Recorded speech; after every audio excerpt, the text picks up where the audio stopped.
What up, guys? Jason Diamond here with PressureWashHelp.com to help you grow your business, be successful, and change your life. Today's video, I just want to show you how to make battery cables. Yes, we can use the crimp-on type, that where we just crimp them on, but with the batteries, I really like to solder them in. And so today, that's what I'm going to show you is how to solder in these battery cables for our positive or negative. This one here is actually going up in here to our box. I did it also for my Predator motor. This is how I made those battery cables. So I'm just going to show you how to do that here today. So the reason why I like doing it is this can be an issue where if a battery cable starts getting, if we just crimp them on and they start getting corroded, and what can happen is we can lose our connection, and then our pump won't turn over, or we'll have issues with our pumps, we'll have issues with our pressure washers, all different kinds of things. It won't charge, everything like that. So this here, I'm just going to show you how to build a battery cable, and that is what I'm going to do here. So in here, these are some things we're going to need.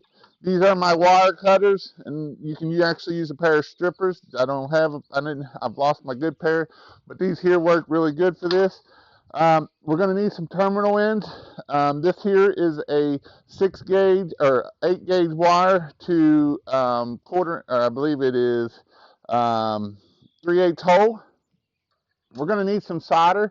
I like this size here. You can get the real big fat stuff. I don't like it. You can get the real skinny stuff. I don't like it. This here is, let me see if I see what size it is. It says on here. It is 0.62, 1.6 millimeter, and this is about the right size there. We're going to need some heat shrink. This way we can make it look good. You can see here, I already did this one here. Now there's a couple different types of heat shrink. We got this style here, and we got this other style here. This stuff is hard as a brick, man. You can't hardly do anything with this. This here will give a little bit more flexibility. And that's basically right here is what we're going to do, is we're going to solder that on there, and that way it will make it look good. You can see right here is another one I did here on this box here. I soldered it in there, and I used this other heat shrink here, and it looks a lot better. It's not coming off, and it's a lot better way of doing it. So we're going to need that. We're going to need a torch. We're going to need some way to heat this up to get this hot enough to melt that solder down in there. And this is how we will do that. So the first thing we need to do is we need to figure out about how far we need to strip it. So I'm going to just set it next to it, and I'm going to strip it. I actually go a little bit further than where it's actually at, and that way I don't have to worry. I can be able to get my, and again, I'm not cutting real hard. I'm just wanting to strip it right there. The next thing I'm going to do is I'm going to actually twist these wires like so, and then we can just put this right down in there like bam, and now you can see all we can do is fill that up with solder, and we will be ready to go. I'm going to pull the wire loom. All right, so once we get that down in there like so, we want to make sure that it's got enough pressure down in it, like bam. Now, make sure you don't just do it on the aluminum or that, because this stuff will solder and get on it, so that's why I'm on that other piece of aluminum here. I'm going to get enough, I'm going to go ahead and pull enough out. Now, these are actually for 6 gauge wire, and I actually have 8 gauge wire, so it's a little bit bigger hole, but that's fine. I can fill it full of solder, and it will be just fine. Right. So what I want to do is I'm going to heat up the copper piece here, and when I'm doing it, I'm going to actually heat up one side, and I'll put the heat shrink in on the other side. I'm going to try to do this video wise so that you'll be able to see.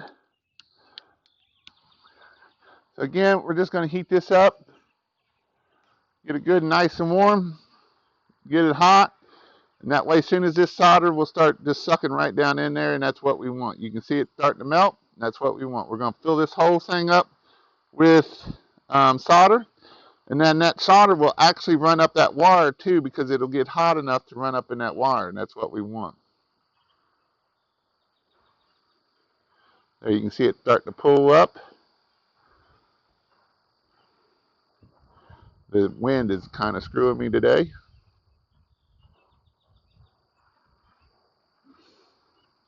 All right, I'm going to go on this side because the wind is kind of screwing me a little bit. See if I can block that wind a little bit, but not block the video.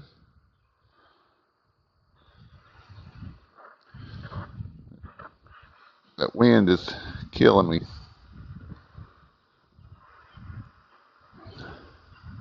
There we go. It's starting to suck in again. We'll just fill that completely full. All right. Next thing is I want to straighten that up before it gets too hot. Oh. All right. Let that cool down a little bit. Next thing I'll do is get me a piece of heat shrink here. Get it cut off here.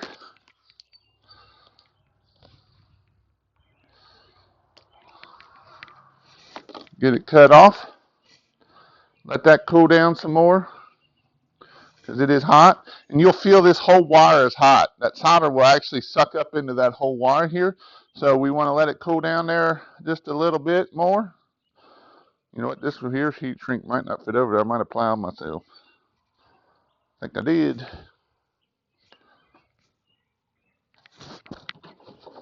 Let's see if this one will fit over. Yep.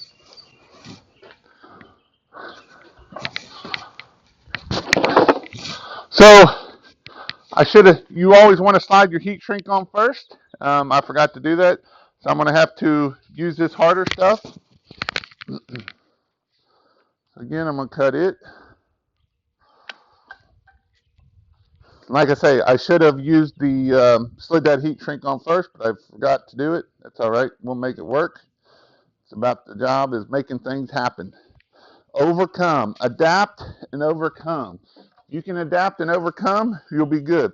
Again, we don't want this too far up there, otherwise we're not going to get our bolt hole in, so we want to just hold that back just a little bit. And again, we're just going to heat this stuff up and kind of just heat it up as we go. If you do the red too fast, you can actually make it burn and it looks like crap. I kind of always work the middle and then work my way out toward the end. That way, if you don't, sometimes what'll happen is it will sit there and it won't heat up very good. It won't shrink down to where it's supposed to. Again, this is the hard stuff. I really don't like this stuff. I like the easier, that other stuff I put on there first, but I forgot to put it on there, and this is what happens when you forget to do stuff. This wind is killing me. We're going to heat this up, get this all the way down. This way water can't get into that connection, all that good stuff. Heat this side up here, get it the rest of the way down. I'm going to pour them to the wire.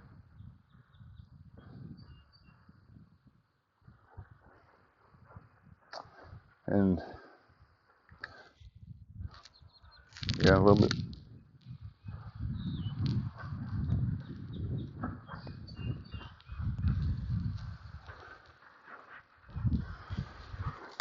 Again, I don't really like this bigger stuff here. I needed that smaller stuff, but that's all right. It will work, and that's what we want.